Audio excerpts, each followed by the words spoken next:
Ойландың ба, жас ұрпақ ерге сенген ертеңге кімдер кемел? Жалын құшқан өрт кеуде болмағанда бейбіт күннің бір күнінде көрмесең сен.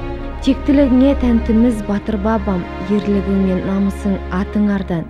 Қайсарлығың қақ жарып тұр емес пе өр рухыңнан риясыз жарқыл балам. Құты тасқан мекенді қоныстадым, ұлылығы ұйыған ұлыстанмын. Сенің өшпес атыңа иілуге мамырда емес, күніге борыштармын. Елім бүгін бастауда көшін өрге, келешегім кемел боп көсілуде. Отты кешкен жылдарыңның жалыны ғой, сәби тыныш ұйықтауда бесігінде. Жойқын өткен күздердің жұртың әйгі, тарлан тарих қашалған толтыр жайды. Боз даланың бозінгені секілденіп, ештеңеде ешкімде ұмытылмайды.